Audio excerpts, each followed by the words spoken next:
मेरी शादी को अभी चंद ही दिन गुजरे थे। इतवार के रोज़ मेरा शौहर दोपहर को कहीं चला गया। नई नई शादी हुई थी, इसलिए मैं रोज़ ही शाम को तैयार हो जाती थी। आज भी मैंने खूबसूरत जोड़ा पहना था, तैयार भी हुई थी। लेकिन जब मेरा शौहर फवाद शाम को घर आया तो उसके हाथ में शॉपिंग बैग था।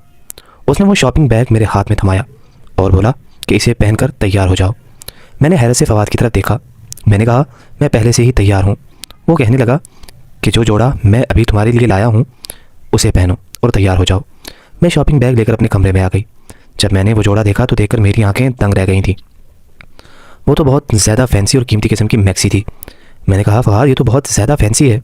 फवाद कहने लगा कि मेरे दोस्त के घर पार्टी है, इसलिए जल्दी से तैयार हो जाओ। कीमती और फैंसी मैक्सी लाने की फवाद को क्या इतनी ज़रूरत थी? मेरी शादी पर फवाद ने बरी में एक जोड़ा भी नहीं दिया था। कहता था मेरी गुंजाइश नहीं थी, और अब बहरहाल मैंने वो मैक्सी पहन ली। वैसे भी मैं एक खूबसूरत किस्म की लड़की थी। ग्रे सिल्वर मैक्सी से तो मेरे हुस्न को 4 चांद लग गए थे। मैंने मेकअप टच देने के बाद अपने बालों का जोड़ा बनाना शुरू किया तो फवाद मेरे कमरे में आ गए। मेरे करीब आकर मुझे सर से पैर तक देखा, फिर कहने लगे कि बाकी सब तो ठीक है, अपने बाल खुले रहने दो, होशरुबा लगोगी। उनकी तारीफ पर मैं झप सी गई थी। मैं बिल्कुल तैयार थी।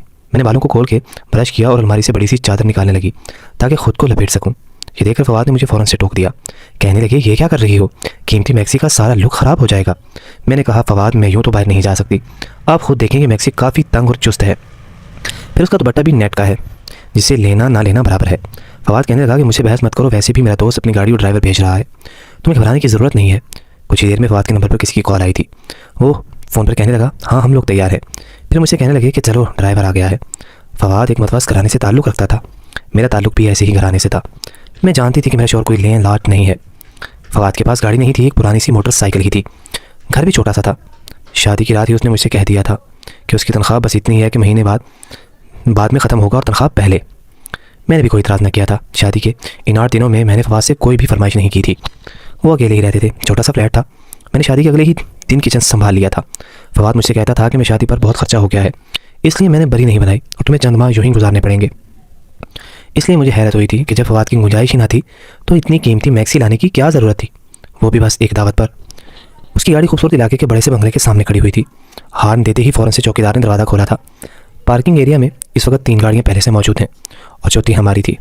साइड पर बना बागीचा भी बेहद कीमती और खूबसूरत फूलों से सजा हुआ था, लेकिन वहाँ पर इतनी लाइटिंग नहीं थी जैसी कि दावतों पर होती है। फवाद मेरा हाथ पकड़े मुझे अंदर लॉन्च में ले गया। मेरी मैक्सी काफ़ी चुस्त किस्म की थी और उस पर सितम ये कि दुपट्टा भी नेट का था कि जैसे मैं अंदर गई तो अंदर मुझे सिवाय मर्दों के कोई भी नज़र नहीं आया। वहाँ कोई भी खातून मेरे अलावा नहीं थी। ये देखकर मैं बुरी तरह से नर्वस हुई थी। ये कैसी दावत थी जहाँ सब मर्द ही मौजूद थी, ख़वातीन नहीं? और ये अगर सिर्फ मर्दों की दावत थी तो फिर फवाद मुझे यहाँ क्यों लेकर आए थे? इन हट्टे कट्टे मर्दों को देखकर मैं बिल्कुल फवाद के साथ लग गई। मैंने कहा, फवाद यहाँ तो कोई भी खातून नहीं। वो कहने लगे, ये सब गैर शादीशुदा हैं, तो जाहिर सी बात है इनकी बीवियाँ कहाँ से आ सकती हैं। मुझे अपने साथ लगाए वो अपने दोस्तों के पास ले गए। मुझे हैरत का झटका उस वक्त लगा जब फवाद ने मेरा तारुफ अपने दोस्तों से करवाया और वो मुसाफा के इरादे से मेरे सामने अपना हाथ बढ़ाने लगे। मैं ये देखकर पीछे हटी थी। ये कौन सा तरीका था? फिर मुझे फवाद के दोस्त कुछ अच्छे भी नहीं लग रहे थे। अजीब तेज सी नज़रें थी सबकी। सब मुझे सर से पैर तक देख रहे थे। उनकी आंखों में ऐसी बाकी थी कि मुझे अपने वजूद पर चोंटियाँ रेंगती महसूस होने लगी थी। मेरा दिल बहुत ज़्यादा घबराने लगा था। मुझे इस कदर बेचैनी राहत होने लगी थी कि फ़ौरन से उसके घर से बाहर निकल जाऊँ। वहाँ इस वक्त 5 मर्द थे और पाँचों के हाथों में कांच के गिलासों में ब्राउन रंग का मशरूब था। सबकी आंखें न जाने किस दिलचस्पी के तहत गुलाबी हो रही थी। ऐसा महसूस हो रहा था जैसे नशे की हालत में हूँ। मैं बेतहाशा घबराई हुई थी, इसलिए फवाद के पास जाकर उनके पहलू से लग गई। मैंने कहा, फवाद मुझे यहाँ नहीं रुकना, मुझे आप घर छोड़ाएं। कहने लगे, तुम्हें क्या हो गया है? क्या लड़कियाँ लड़कों की महफिलों में नहीं जाती? मुझे घबराने और डरने वाली लड़कियों से सख्त चिढ़ है। मुझे बाएतमाद लड़कियाँ पसंद हैं जो हर महफिल में जा सकें और एंजॉय कर सकें। इसलिए ये डरपोक लड़कियों की तरह रिएक्ट करना बंद करो। ये और बाकी दोस्त सब कवारे हैं, 1-2 साल रुक जाएं, इन सबकी भी शादी हो जाएगी तो सबकी बीवियाँ आ जाएंगी। अब अगर हमारी बीवियाँ नहीं हैं तो हम क्या करें? मिलना जुलना छोड़ दें। हमने तो आपके लिए बहुत अच्छे खाने का एहतमाम किया है। उसका अंदाज़ मजाक उड़ाने वाला था। फिर वो फवाद से कहने लगा, आओ फवाद, ड्राइंग रूम में चलते हैं, खाना बिल्कुल रेडी है। मैं फवाद का हाथ ज़ोर से पकड़े ड्राइंग रूम की टेबल की तरफ पहुंची थी, जहाँ पर मुख्तलिफ़ किस्म के लवाज़मात भरे पड़े थे। मैं फवाद के साथ एक टेबल पर बैठ गई। फवाद के बाकी दोस्त भी सामने कुर्सियों पर बैठकर उसका जो दोस्त मेज़बान था वो मेरी प्लेट में मुख्तलिफ़ किस्म की डिशें डाल रहा था। कह रहा था, भाभी ये भी खाकर देखें, वो भी खाकर देखें। खाना तो वाकई बहुत लजीज था और मुझे वैसे भी भूख भी बहुत लग रही थी। अजीब बात थी, जैसे जैसे मैं खाना खा रही थी मेरी आंखें नींद से बंद होने लगीं। लेकिन मैं अपना हाथ भी नहीं रोक पा रही थी। खाने की लज़्ज़त ही कुछ ऐसी थी। खाना खाते खाते ही मुझे लगा कि जैसे मैं यहीं सो जाऊंगी। मैंने खुमार आलूद नज़रों से फवाद की तरफ देखा, जो इस वक्त मुझे एक बजाय चार चार नज़र आ रहा था। मैंने कहा, फवाद अब घर चलो, मुझे नींद आ रही है। वो कहने लगा, हाँ चलो। ये कहकर जैसे ही मैं अपनी कुर्सी से खड़ी हुई, लड़खड़ाते हुए फवाद की बाहों में गिर गई थी। बस 1 मिनट लगा था मुझे अपने होश से गाफिल होते हुए। सुबह जब मेरी आँख खुली तो मेरा सर पूरी तरह चकरा रहा था। मैं मुश्किल ही अपनी आंखें खोली थी। मैं अपने कमरे में मौजूद थी, अभी भी उसी मैक्सी में मलबूस थी जो अब मुझे अपने वजूद पर बुरी तरह सिकुड़ रही थी। मैंने बड़ी मुश्किल से उठकर बैठने की कोशिश की। मुझे लगा जैसे मेरा वजूद मेरा साथ न दे रहा हो।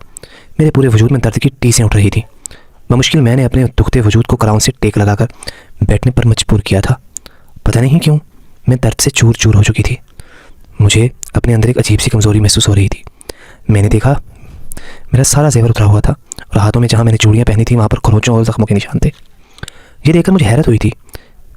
मैं भी ठीक से अपने होशो हवास में भी आई भी नहीं थी कि जब फवाद ट्रे में बेतकल्लुफ़ नाश्ता लेकर अंदर दाखिल हुए।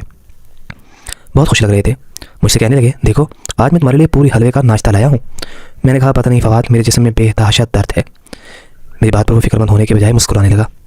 कहने लगा, रात तुम बहुत ज़्यादा खूबसूरत लग रही थी, फिर मुझ पर बेहोश होकर गिर भी गई थी, इसलिए घर आते ही मेरी नीयत तुम पर ख़राब हो गई थी। फवाद काफ़ी शौक़ मिजाजी में था। मेरी नज़रें खुद ब खुद झुक गई। कहने लगा, तुम नाश्ता करो, मैं तुम्हारे लिए दर्द की दवा और गर्मा गर्म चाय लाता हूँ, फिर ये दर्द भी आधे घंटे में ठीक हो जाएगा। हैरत हो रही थी कि इन 8 दिनों में तो फवाद ने कभी मुझसे ऐसी जनूनी मोहब्बत का इजहार नहीं किया था, क्योंकि मेरे पूरे वजूद पर ज़ख्म थे। बहरहाल अगले रोज़ तक मैं काफ़ी बेहतर हो गई थी, लेकिन मैं नहीं जानती थी कि यह सिलसिला चल ही निकलेगा। अगली इतवार फिर मुझे फवाद ने एक नई मैक्सी ला कर दी। कहने लगा, तैयार हो जाओ, दोस्त के घर दावत पर जाना है। और फिर उसी दोस्त के बंगले में मुझे ले गया। इस बार तो उसके दोस्त मुझसे पहले से ज़्यादा बेतकल्लुफ़ थे। कहने लगे, भाभी आपके हुस्न की तो हम दीवाने हो गए हैं। फवाद तो बड़ा खुशनसीब है कि उसे आप जैसी बीवी मिली है। मुझे फवाद के दोस्तों के मुंह से इस तरह की तारीफ़ बुरी लगी थी। मैंने गुस्से से उन्हें घूर कर देखा तो वो ढीठ बनकर हंसने लगा। मैं सोच चुकी थी कि घर जाते ही फवाद से कहूँगी कि मैं आइंदा इनके घर नहीं जाऊँगी। मुझे मर्दों की इस किस्म की बेतकल्लुफ़ी और मजाक बिल्कुल पसंद नहीं था। इस बार भी मेरे साथ यही हुआ था। जैसे ही मैंने खाना खाया मुझ पर गुनूदगी सी तारी हो गई, फिर मैं बेहोश हो गई। अगले रोज़ भी मेरा जिस्म दर्द से चूर था, लेकिन मैंने एक बात नोट की थी कि फवाद बहुत खुश था। घर पे फल भी लाने लगा था, पैसे भी बड़े खुले हाथ से खर्च कर रहा था, हालांकि उसकी तनख्वाह इतनी ज़्यादा न थी। फिर ये रोज़ रोज़ की अयाशियाँ कैसे हो रही थी। घर आते हुए वो रोज़ाना अच्छे से होटल का खाना साथ लाते। मुझसे कहते कि कोई ज़रूरत नहीं है तुम्हें किचन में अपना आप खपाने की, तुम्हारा खूबसूरत हुस्न मान पड़ जाएगा। मुझे फवाद की बातें बड़ी अजीब लगती थीं। मैंने कहा कि हर औरत घर के काम करती है, मुझे भी अच्छा लगता है कि मैं आपके लिए खाना बनाऊं, आपके काम करूं। कहने लगे कि नहीं, तुम बस अपने हुस्न का ख्याल रखा करो, इसे निखारा करो, ख़ुद को संवारा करो। तो नहीं जानती कि तुम्हारा हुस्न मेरे लिए कितनी अहमियत रखता है। मेरा हाथ थामे वो मुझसे ही मोहब्बत भरी बातें करते थे। कहते थे कि जानती हो तुम्हें मैंने पाने के लिए कितने पापड़ बेले हैं। ये बात सुनकर मुझे हैरत हुई थी, क्योंकि हमारा रिश्ता तो एक रिश्ते करवाने वाले की तवज्जो से हुआ था। मैंने तो पहले कभी फवाद को नहीं देखा था। मैंने कहा, क्या मतलब? मेरी बात पर वो हंसने लगे। कहने लगे, मैंने तुम्हें एक मॉल में शॉपिंग करते देखा था, मैं तुम्हें देख कर ही तुम पर फिदा हो गया था। वहीं से मैंने तुम्हारा पीछा शुरू कर दिया। तुम्हारा घर देखा, फिर मालूम हुआ कि तुम्हारी अम्मा तुम्हारे लिए रिश्ता देख रही हैं। यकीन जानो, ये सुनकर तो मुझे बहुत डर लगा था कि कहीं मैं तुम्हें खो ना दूँ। कहने लगे, एक बार मैं तुम्हारे घर से बाहर एक रिश्ते वाली को निकलते देखा। फिर मैंने उसे कहा कि अगर वो मेरा रिश्ता तुमसे करवा दे तो मैं उसे अच्छी खासी रकम दूंगा। वो मेरी बात मान गई और यूँ मेरा रिश्ता तुमसे हो गया। मैं तो फवाद की बात सुनकर हैरत से आंखें फाड़े उसे देख रही थी। मुझे नहीं पता था कि मेरा शौहर मुझसे पहले से मोहब्बत करता था। मुझे पाने के लिए उसने इतना सब कुछ किया। मेरे दिल में फवाद की और भी मोहब्बत कदर बढ़ गई थी, लेकिन मैं नहीं जानती थी कि सच तो कुछ और ही था। इस इतवार को जब मुझे फवाद ने फिर से कीमती जोड़ा ला कर दिया तो मैंने कहा, नहीं फवाद, मुझे आपके किसी दोस्त की दावत पर नहीं जाना। मेरी बात सुनकर उनके चेहरे के तासुरात यकदम बदले थे। मुस्कुराहट गायब हो गई थी और चेहरे पर सख्ती आ गई थी। कहने लगे, क्या मतलब है तुम्हारा? वो लोग इतनी चाह से तुम्हें बुलाते हैं। मैंने कहा, नहीं, मुझे नहीं जाना। न जाने वो कैसा खाना मुझे खिलाते हैं कि खाते ही मुझे नींद आ जाती है और सुबह मेरी बहुत बुरी हालत होती है। 2 दिन तो मैं चलने फिरने से कासिर हो जाती हूँ और फिर वहाँ पर सिर्फ मर्द होते हैं। मेरा वहाँ क्या काम है? आपको जाना है अपने दोस्तों के साथ वक्त गुजारना है, आप जाएं, लेकिन मैं नहीं जाऊँगी। ये कहकर मैं अपने बेड पर बैठ गई। मैं नहीं जानती थी कि मेरा इनकार मुझे इतना महंगा पड़ सकता है। फवाद बहुत गुस्से से मेरे पास आए, मेरा बाजू पकड़ के बुरी तरह से दबोच लिया। कहने लगे, अब तक तुमने मेरी मोहब्बत देखी है, बेहतर है कि मेरी मोहब्बत ही देखो। मुझे इनकार नहीं चाहिए। अगर तुमने मेरी किसी बात से भी इख्तिलाफ़ किया तो तुम नहीं जानती कि मैं गुस्से में कितना पागल इंसान हो जाता हूँ। ये कोई इतनी बड़ी बात तो नहीं थी जो मैंने उसे कही थी, लेकिन फवाद का गुस्सा तो यूँ था जैसे वाकई मुझे जान से मार डालेंगे। अपनी सुर्ख आँखें वो मेरी आंखों में गाड़े मुझे गज़बनाक लहजे से कह रहे थे। मेरा दिल तो अपने शौहर का ये रूप देखकर कांप सा गया था। मैंने फिर कोई इख्तिलाफ़ नहीं किया और वहाँ चली गई, लेकिन मुझे ये सब अच्छा नहीं लग रहा था। न जाने क्यों टेबल पर मुझे मज़े के खाने भी मुझे आज बुरे लग रहे थे, क्योंकि मुझे होशो हवास से गाफिल करते थे। मैंने बहुत कम सालन अपनी प्लेट में डाला था और लगा कर नान खा रही थी, लेकिन जैसे ही फवाद के दोस्त की नज़र मुझ पर पड़ी, कहने लगा, भाभी क्या बात है, आप खाना ठीक से नहीं खा रही हैं? मैंने कहा, मुझे भूख नहीं है। मेरा ये कहना था कि उसने एक अजीब तरह का इशारा फवाद को किया था। ये देखकर मेरे हवास गुम हुए थे।